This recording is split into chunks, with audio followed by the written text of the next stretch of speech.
आज हम पढ़ने जा रहे हैं हमारे अध्याय 6 को, कार्य, ऊर्जा और शक्ति। देखिए,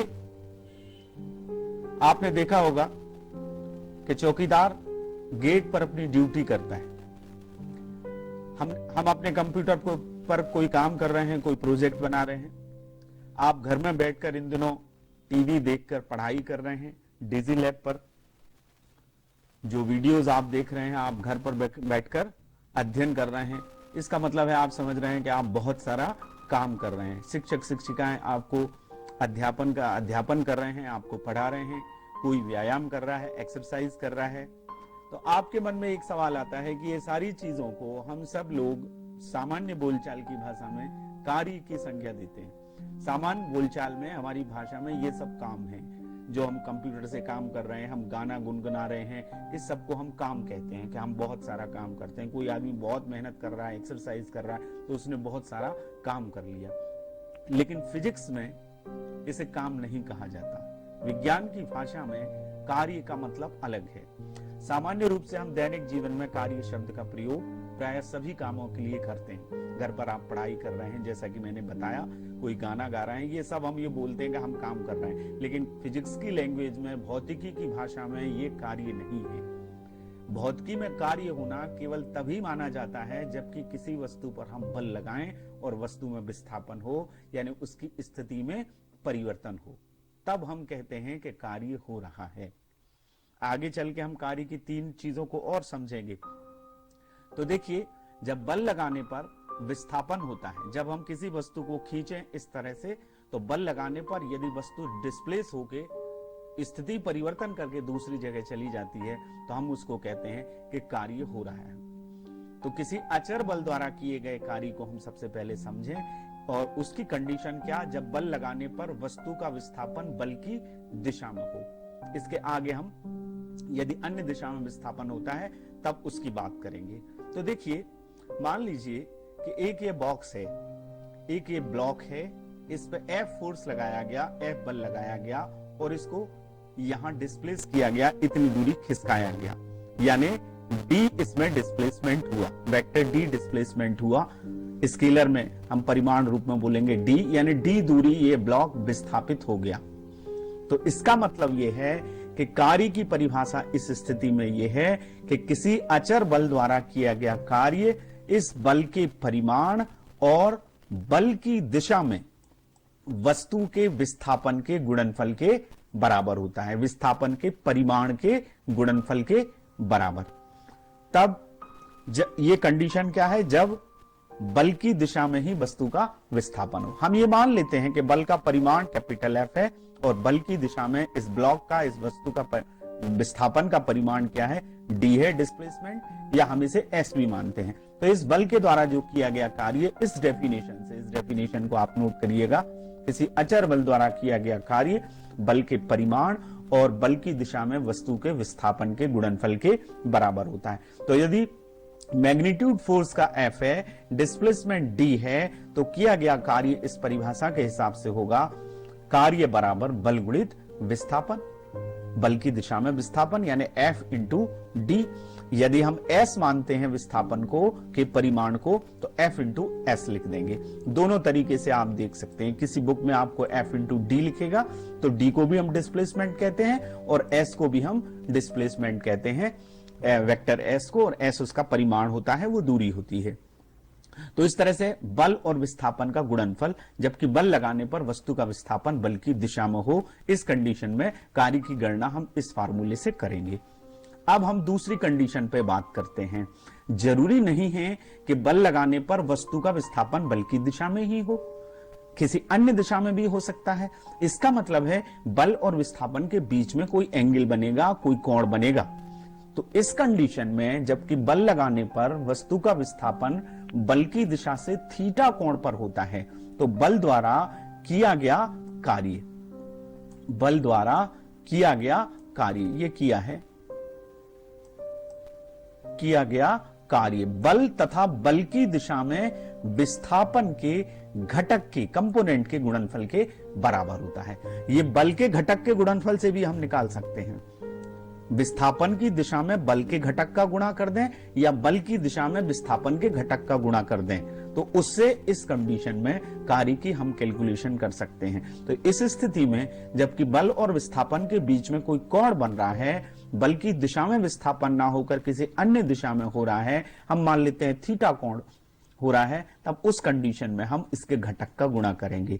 देखिए कैसे, मान लीजिए कि एक फोर्स F इस ब्लॉक पे इस तरह से लग रहा है और इस ब्लॉक का डिस्प्लेसमेंट ऊपर की तरफ हो रहा है। फोर्स का डायरेक्शन एक्स एक्सिस के डायरेक्शन में है, लेकिन डिस्प्लेसमेंट ऊपर की तरफ हो रहा है। ये डिस्प्लेसमेंट d है, ये विस्थापन इसका वेक्टर d है। ये ब्लॉक यहां से यहां तक गया, लेकिन बल का डायरेक्शन क्या है, ये है एक्स एक्सिस के अलोंग है। तब हम ये कह सकते हैं कि बल, विस्थापन और बल के बीच का कोण क्या है, थीटा है। तब इसका जो घटक निकलेगा, बल की दिशा क्या है, ये है एक्स अक्ष, इसका घटक हमें निकालना है। तो कैसे निकलेगा, देखिए ये कोण है, ये कोण के सामने की भुजा लंब है, cos थीटा निकालना है। cos थीटा बराबर आधार बटे कर्ण। अब आधार बटे कर्ण में हमें क्या निकालना है, आधार निकालना है। तो आधार बराबर होगा कर्ण गुणित cos थीटा। तो कर्ण में cos थीटा को गुणा कर दें, तो ये कर्ण का परिमाण क्या है, d cos थीटा, इसका क्या आएगा, बल की दिशा में घटक आएगा। तो हम F में इसका गुणा कर देंगे, यानी हमारी परिभाषा से हम क्या कह रहे हैं, बल गुणित बल की दिशा में विस्थापन का घटक। तो बल का परिमाण क्या हो गया, F हो गया, और बल की दिशा में इस डायरेक्शन में इसका घटक हमने निकाला किससे, cos थीटा से। cos थीटा बराबर आधार बटे कर्ण। आधार ये है, आधार निकाल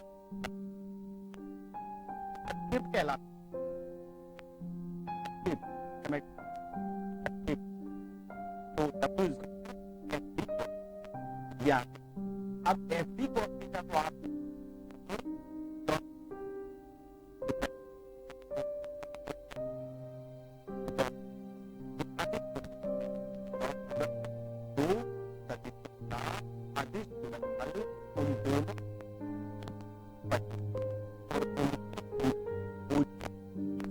बराबर होता है। आपको पता है कि दो प्रकार के प्रोडक्ट होते हैं, तो ए डॉट वेक्टर बी होता है ए बी cos थीटा, दोनों के बीच की कोण की कोसाइन या ये का मतलब, यदि इस रूप में कोई व्यंजक लिखा हुआ है तो हम उसको इस रूप में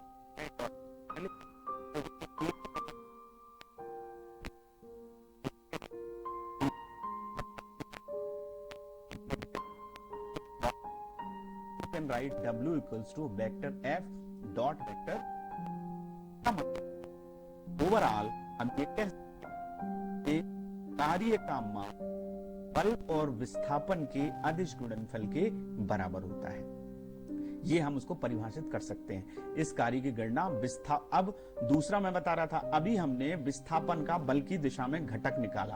आप बल का विस्थापन की दिशा में घटक निकालकर भी कार्य की गणना कर सकते हैं। दोनों तरीके से हम समझ लेते हैं। इस कार्य की गणना विस्थापन की दिशा में बल के घटक F cos थीटा और विस्थापन के गुणनफल से भी की जा सकती है। कैसे, वही कंडीशन है कि हमने फोर्स लगाया और ये ब्लॉक ऊपर की तरफ गया, फोर्स और डिस्प्लेसमेंट के बीच में, बल और विस्थापन के बीच में थीटा कोण बन रहा है। अब हम इस बल का इस विस्थापन की दिशा में घटक निकालें तो वो आएगा F cos थीटा। विस्थापन की दिशा में बल का घटक क्या हो गया, F cos थीटा, और विस्थापन क्या हो गया, D। तब भी क्या आएगा, FD cos थीटा। तो हम इसको लिख सकते हैं vector F dot vector D। इसका मतलब है कि कार्य बल और विस्थापन के अदिश गुणनफल के बराबर होता है, डॉट प्रोडक्ट के बराबर होता है। ये चूंकि अदिश गुणनफल है इसलिए अदिश राशि होती है। तो अदिश राशि है, इसका मात्रक आप याद रखें जूल है, यही ऊर्जा का मात्रक है। सीजीएस यूनिट को हम अर्ग कहते हैं।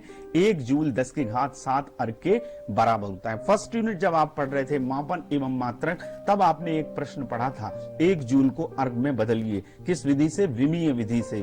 तब आपको पता है, आपने 1 न्यूटन को डाइन में भी बदला था। बल का मात्रक न्यूटन होता है एसआई सिस्टम में, और सीजीएस सिस्टम में डाइन होता है। तो हमने कन्वर्जन सीखा है, 1 जूल बराबर 10 की घात 7 अर्ग आता है। एसआई यूनिट, ये सब निकालना आपको बताया गया है विमीय वाले चैप्टर में। अब कार्य की प्रकृति या प्रकार, बल और विस्थापन के बीच बनने वाले कोण के आधार पर कार्य 3 प्रकार के होते हैं। एक कहलाता है धनात्मक कार्य, एक ऋणात्मक कार्य और एक शून्य कार्य। हम सबसे पहले धनात्मक कार्य को समझते हैं। जब बल और विस्थापन की दिशा समान होती है, बल और विस्थापन की दिशा क्या हो, समान हो, या उनके बीच न्यून कोण बने।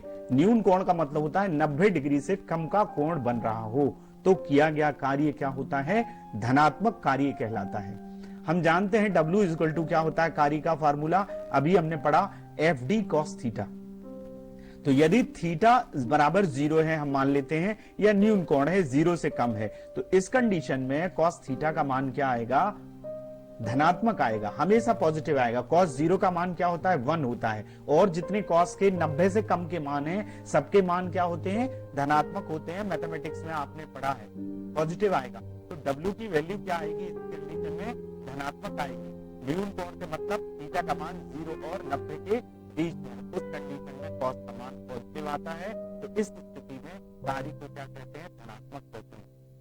या यूं समझ लें कि बल और विस्थापन की दिशा एक समान हो। जैसे ब्लॉक को हमने अभी किया, ब्लॉक को हम हमारी तरफ खिसका रहे हैं, तो जिस दिशा में बल लगा रहे हैं उसी दिशा में बल का, वस्तु का विस्थापन हो रहा है, तो वो पॉजिटिव है। अन्य उदाहरण इसके, जैसे गुरुत्व के अधीन कोई वस्तु नीचे गिरती है गुरुत्वाकर्षण के कारण, तो गुरुत्वाकर्षण बल द्वारा किया गया कार्य धनात्मक होता है, क्योंकि ग्रेविटेशन भी नीचे लग रहा है और पत्थर नीचे की तरफ गिर रहा है। दूसरी कंडीशन देखिए, किसी पत्थर को यदि हम ऊपर उठाते हैं तो उसके भार के बराबर बल हमें ऊपर की तरफ लगाना पड़ेगा, तो हमारे द्वारा किया गया कार्य भी क्या है, धनात्मक है। हम जिस तरफ बल लगा रहे हैं उसी तरफ पत्थर ऊपर की तरफ उठ रहा है, इस स्थिति में किया गया कार्य धनात्मक है। देखिए डायरेक्शन और कार्य का मतलब तब बदल जाता है, इसी वाले उदाहरण में गुरुत्व के अधीन नीचे गिर रही है वस्तु, तो इसमें गुरुत्वाकर्षण बल द्वारा किया गया कार्य है, ये पत्थर को हम ऊपर उठा रहे हैं। इस स्थिति में जब हम पत्थर को ऊपर उठाते हैं तो गुरुत्वाकर्षण बल द्वारा किया गया कार्य क्या होता है, ऋणात्मक होता है। ऋणात्मक कार्य, जब बल और विस्थापन की दिशा विपरीत होती है, जब बल और विस्थापन अपोजिट हो। इसका उदाहरण ये होता है जनरली घर्षण बल। जब आप साइकिल चला रहे होते हैं तो सड़क और टायर के बीच में घर्षण बल काम करता है। घर्षण बल आपने पिछले चैप्टर में पढ़ा है, गति की विपरीत दिशा में लगता है, तो विपरीत दिशा में घर्षण बल द्वारा जो किया गया कार्य होगा वो ऋणात्मक कार्य होगा। कंडीशन क्या होगी, अधिक कोण होना चाहिए, थीटा का मान 90 से अधिक और 180 के बराबर या 180 से कम हो। अधिक कोण 90 से ज्यादा वाले कोण को कहते हैं। तो ये अधिक कोण यदि होगा तो ऋण आएगा cos का मान, तो हम कह सकते हैं W equals to FD cos theta.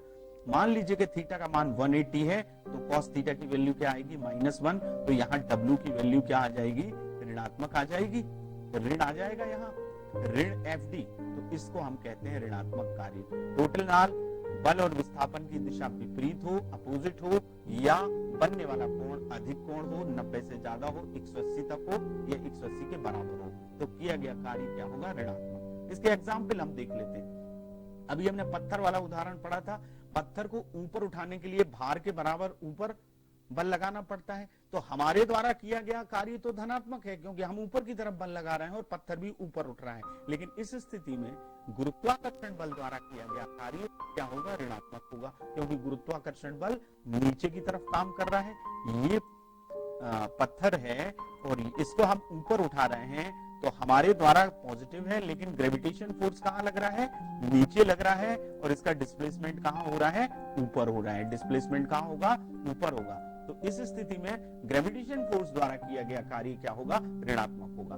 जब खुरदुरी सतह पर किसी वस्तु को चलाया जाता है तो घर्षण बल द्वारा किया गया कार्य भी क्या होता है, ऋणात्मक कार्य होता है। ये गति की विपरीत दिशा में लगता है, इसलिए ऋणात्मक कार्य का ये उदाहरण है। जीरो वर्क, जीरो वर्क के बहुत सारे उदाहरण हैं। आप दो कंडीशन हो सकती है, जब आप बल लगाएं किसी वस्तु पर और वो बिल्कुल भी डिस्प्लेस ना हो, उसमें कोई भी विस्थापन ना हो, तो विस्थापन 0 हो गया, तो FD cos थीटा में D0, तो W इक्वल टू क्या हो जाएगा, 0।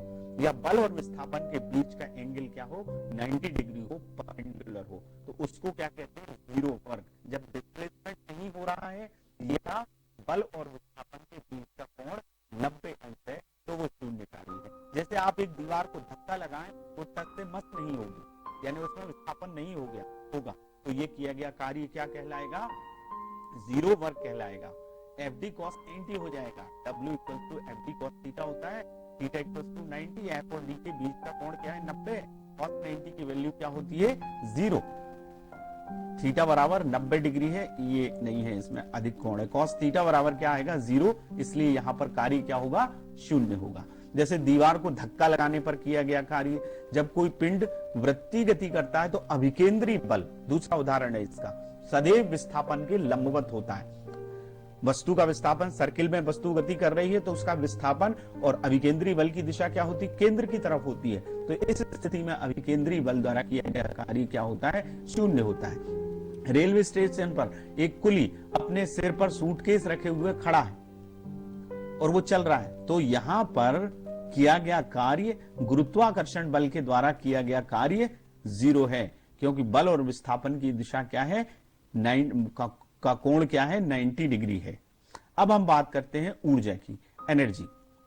देखिए, प्रत्येक गतिशील वस्तु या कोई वस्तु की स्थिति को बदलें तो उसमें कार्य करने की क्षमता होती है। जैसे आप एक पत्थर को फेंक कर मारें एक कांच लगी खिड़की पर तो वो पत्थर खिड़की का कांच तोड़ देगा। बंदूक से निकली हुई गोली लक्ष्य को भेद देगी। चाबी भरी स्प्रिंग, घड़ी में हम चाबी भरते हैं तो उसकी स्प्रिंग में कार्य करना पड़ता है, वो कार्य घड़ी की सुइयों को चलाता है।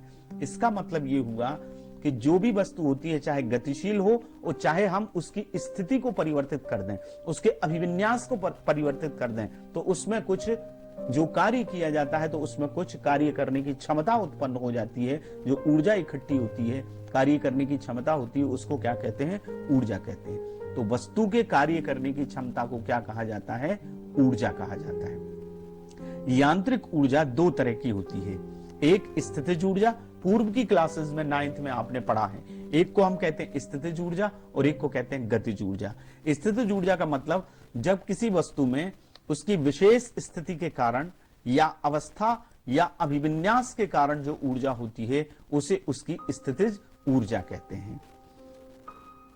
जैसे ये ऊपर है बॉल, पृथ्वी तल से जो चीज ऊपर रहती है तो उसमें पोटेंशियल एनर्जी इकट्ठी हो जाती है। इस बॉल को नीचे गिराया जाएगा तो हमने इसकी स्थिति जमीन से ऊपर की ओर ले गए, तो इसमें क्या है, ऊंचाई पर है तो स्थितिज ऊर्जा है। जब हम इसको नीचे गिराएंगे तो इसकी स्थितिज ऊर्जा गतिज ऊर्जा में बदलती है। तो वस्तु की स्थिति यदि परिवर्तित कर दी जाए तो उस परिवर्तित करने में जितना कार्य होता है वो उसमें स्थितिज ऊर्जा के रूप में संचित हो जाता है।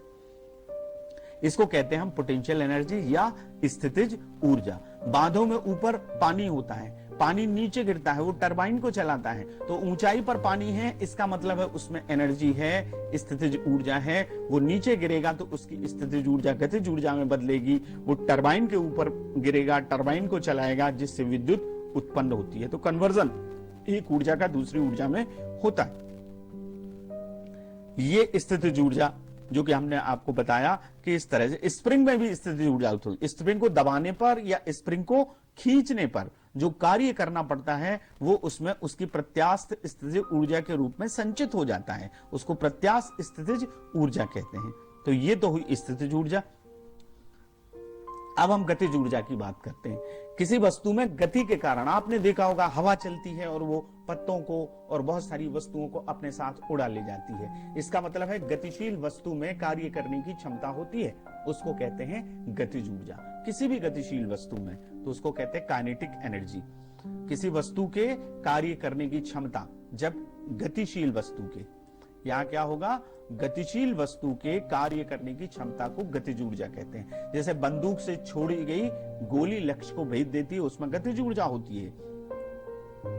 ठीक है, इस तरह से कोई धावक, कोई एथलीट जब दौड़ता है तो उसके अंदर क्या है, गतिज ऊर्जा है। उसके अंदर जो एनर्जी स्टोर हुई है वो गतिज ऊर्जा में कन्वर्ट हो रही है। उस गतिज ऊर्जा के कारण वो दौड़ पा रहा है। एथलीट दौड़ता है, कोई भी व्यक्ति दौड़ता है तो गति कर रहा है, इसका मतलब है उसमें जो कार्य, गति के कारण जो कार्य करने की क्षमता है उसको हम कहते हैं गतिज ऊर्जा। अब हम गतिज ऊर्जा का डेरिवेशन निकालेंगे, जिससे गतिज ऊर्जा की माप की जाती है। आपने पहले भी 9th में उस डेरिवेशन को, उस व्यंजक को पढ़ा है, हाफ mv², 1/2 mv²। देखिए, गतिज ऊर्जा की माप, कोई गतिशील वस्तु में जो ऊर्जा है उसकी माप कैसे करेंगे हम, तो उस पर हमें रोकने के लिए एक बल लगाना पड़ेगा। उस बल को हम कहते हैं अवरोधी बल। तो गतिज ऊर्जा की माप किसी भी गतिशील वस्तु पर लगाए गए अवरोधी बल द्वारा किए गए कार्य के परिमाण से की जाती है। गति कर रही है वस्तु, हम उसको रोकने के लिए कोई बल लगाएं, तो इस बल द्वारा जितना कार्य संपन्न होता है वो उसकी गतिज ऊर्जा के बराबर होता है, जो उसको गति अवस्था से विराम अवस्था तक लाने में कार्य करना पड़ता है। तो हम वर्क निकालेंगे किसी वस्तु पर, गतिशील वस्तु पर। कैसे निकलेगा? हम मान लेते हैं कि स्मॉल m द्रव्यमान की एक वस्तु है और वो v वेग से गतिशील है, और उस पर हमने एक अवरोधी बल लगाया, रोकने के लिए बल लगाया, अपोजिट फोर्स लगाया कैपिटल F। तो जब रोकने के लिए ब्रेक लगाया जाता है गाड़ी पर, तो उसमें मंदन उत्पन्न होता है, निगेटिव एक्सेलरेशन, ऋणात्मक त्वरण। ऋणात्मक त्वरण को हम क्या कहते हैं? मंदन कहते हैं। तो मंदन उत्पन्न होता है, वेग में कमी होती है। समय के साथ वेग में का कम होना मंदन कहलाता है या ऋणात्मक त्वरण कहलाता है। समय के साथ वस्तु के वेग में कम होने की दर को मंदन कहते हैं। तो हम वेग कम हो रहा है तो वस्तु रुक जाएगी, मान लीजिए d दूरी तय करके वो रुक जाती है। तो इस कंडीशन में गति के द्वितीय नियम से आप लिख सकते हैं F = ma। आपने पढ़ा है बल बराबर द्रव्यमान गुणित त्वरण। यहाँ त्वरण ऋणात्मक है, मंदन है, इसलिए m × -a आएगा। इससे हम a निकाल लेंगे, तो a की वैल्यू क्या आ जाएगी? -F/m। ये हमारा क्या हो गया? समीकरण 1 हो गया। अब गति का तीसरा समीकरण हम लगाते हैं। तीसरा समीकरण आपको मालूम है, v² = u² + 2as। अब यहां कंडीशन ये है कि प्रारंभिक वेग v है और लास्ट में जाके बल लगाने पर वस्तु रुक रही है। तो जब भी ब्रेक अप्लाई किया जाता है, जब भी वस्तु रुकती है, तो उसकी फाइनल वेलोसिटी क्या हो जाती है? 0 हो जाती है। आपने न्यूमेरिकल्स में इसको करा होगा पिछले अध्यायों में। तो जब वो रुक जाएगी तो उसकी फाइनल वेलोसिटी क्या हो जाएगी? 0 हो जाएगी, अंतिम वेग 0 हो जाएगा। इसका मतलब अंतिम वेग क्या है? v0। और u की जगह यहां पर हम क्या रखेंगे? v रखेंगे। a की जगह ये हमने निकाला है, ये रख देंगे। तो हमारा इक्वेशन कुछ इस तरह से हो जाएगा। अब तक जो हमने किया वो ये किया, F = m - a निकाल लिया, तीसरा समीकरण लिखा। जैसा कि मैंने बताया कि अंतिम वेग 0 हो रहा है तो v उसका प्रारंभिक वेग होगा और फाइनल वेलोसिटी 0 होगी। यानी v की जगह हम क्या रखेंगे? 0 रखेंगे, और u की जगह क्या रखेंगे? v रखेंगे। यहां ये बात आप ध्यान रखिए करते समय, u की जगह क्या रखाएगा? v, क्योंकि v वेग से वो चल रही है, ये प्रारंभिक वेग है, और फाइनल वेलोसिटी क्या है? 0 है, क्योंकि वो रुक रही है। तो हमने ये 0 रख दिया, u की जगह v रख दिया। 2 और a की वैल्यू हमारे पास समीकरण 1 में है -F/m, हमने यहां रख दी 2 - F/m d। अब इसको हम सॉल्व करते हैं तो क्या आएगा? v² = -2fd/m। इसका पक्षांतर कर दीजिए यहां, तो ये क्या हो जाएगा? प्लस में हो जाएगा। तो हमारे पास आ जाएगा 2fd/m = v²। अब हम इसका पक्षांतर करें तो ये गुणा में आ जाएगा mv², 2 ये गुणा में है तो ये भाग में आ जाएगा, यानी 1/2 हम इसको लिख सकते हैं। तो fd की वैल्यू हमारे पास आएगी 1/2 mv²। देखिए m का यहां गुणा हो गया और ये 2 का हमने पक्षांतर किया तो ये 2 नीचे आ गया, यानी हम इसको 1/2 लिख सकते हैं। ये हमारा इक्वेशन 2 आ गया। अब fd आप जानते हैं w होता है कार्य बराबर बल गुणित विस्थापन। तो fd की जगह आप w रख दीजिए। समीकरण 2 और 3 की तुलना यदि आप करें तो ये कार्य क्या आएगा? Half mv²। ये कौन सा कार्य है? इस अवरोधी बल द्वारा इस वस्तु को रोकने में किया गया कार्य। इसी कार्य से हम गतिज ऊर्जा की माप करते हैं। तो इसका मतलब है ये W क्या कहलाती है? काइनेटिक एनर्जी कहलाती है। इसी कार्य को हम क्या कहते हैं? वस्तु की गतिज ऊर्जा। तो गतिज ऊर्जा का सूत्र क्या हो जाएगा? इसको K लिख देते हैं। K, इसको EK भी लिखा जाता है, E∗K। कई जगह E के बगल में हम क्या लिख देते हैं? K लिख देते हैं। तो EK से भी इसको काइनेटिक एनर्जी को पढ़ा जाता है। K डॉट ई डॉट भी लिखते हैं काइनेटिक एनर्जी, ये कन्वीनियंट होता है। यदि हम कोई और डेरिवेशन में मान रखना है तो हम सीधा सीधा K रख देते हैं। तो kinetic energy K is equal to half mv²। अब हम एक और क्वेश्चन करते हैं, एक डेरिवेशन और करते हैं, वर्क एनर्जी थ्योरम, कार्य ऊर्जा प्रमेय। ये भी बहुत महत्वपूर्ण है। इसका स्टेटमेंट ये है कि किसी वस्तु पर लगाए गए बल द्वारा किया गया कार्य उसकी गतिज ऊर्जा में परिवर्तन के बराबर होता है। कार्य जो किया जाता है बल द्वारा, ये जो पिछला डेरिवेशन गतिज ऊर्जा का किया है, इसमें हमने अंतिम वेग को 0 किया। यहां पर u भी रहेगा और v भी रहेगा और आपकी प्रमेय सिद्ध हो जाएगी। इसका मतलब क्या है, जरा समझ लीजिएगा। बल द्वारा किया गया कार्य यानी w, गतिज ऊर्जा में परिवर्तन को हम डेल्टा से शो करते हैं। तो w इक्वल्स टू क्या होगा, इस स्टेटमेंट का गणितीय जो व्यंजक है w इक्वल टू डेल्टा के। अब डेल्टा के को और एक्सपेंड करते हैं हम, तो क्या हो गया, w को हम लिख सकते हैं kf minus ki, kinetic energy final minus kinetic energy initial. k suffix f का मतलब फाइनल काइनेटिक एनर्जी और k सफिक्स i का मतलब इनिशियल। तो अंतिम गतिज ऊर्जा में से प्रारंभिक ऊर्जा घटाएंगे तो ये गतिज ऊर्जा में परिवर्तन आ जाएगा। परिवर्तन अंतिम में से प्रारंभिक को घटाते हैं, या हम इसको लिख सकते हैं W equals to half mv²। ये अंतिम गतिज ऊर्जा, ये प्रारंभिक गतिज ऊर्जा। तीनों प्रकार से इस प्रमेय के कथन को गणितीय रूप में लिखा जा सकता है, ये आप समझ लें। अब हम इसको वैसे ही प्रूफ कर देंगे। माना कि m द्रव्यमान की एक वस्तु है, यहां पर प्रारंभिक वेग u है, उस पर F बल लगाया जाता है, उसमें a त्वरण उत्पन्न होता है। इसमें अवरोधी बल की चर्चा नहीं है। u वेग है प्रारंभिक और बाद में वेग क्या हो जाता है, v हो जाता है। डिस्टेंस वो तय करती है d। वही हम लिखेंगे गति का दूसरा नियम, वहां माइनस से लिखा था, यहां मंदन की बात नहीं है। त्वरण है F बराबर क्या होगा, ma, बल बराबर द्रव्यमान गुणित त्वरण। तो गति का तीसरा समीकरण लगाइए जो हमने अभी लगाया, v² is equal to u² plus 2ad।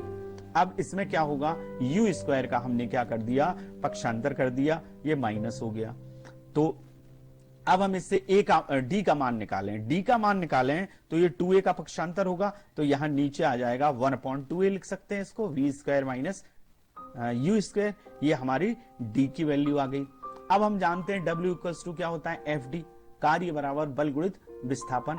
f का मान क्या है, ये है, d का मान क्या है, ये है। ये दोनों मान समीकरण 1 और 2 के मान समीकरण 3 में रख दीजिए। तो हम f की जगह लिखे ma और ये लिखे d का मान 1/2a v² माइनस u²। यहां इस a से इस a को आप कैंसिल कर दीजिए, m का मल्टीप्लाई कर दीजिए अंदर, तो 1/2 m v² माइनस u²। ये बिल्कुल यहां पहुंच गए हम। हाफ m को आप कॉमन लेंगे तो अंदर v² माइनस u² आएगा। अब इसको गुणा करके आप लिख सकते हैं इस तरीके से। ये हमारा पूरा डेरिवेशन अभी तक हमने किया। तो हमने अब इसका गुणा कर दिया हाफ m का v² माइनस u², तो half mv² minus half mu²। ये है अंतिम गतिज ऊर्जा, ये है प्रारंभिक गतिज ऊर्जा।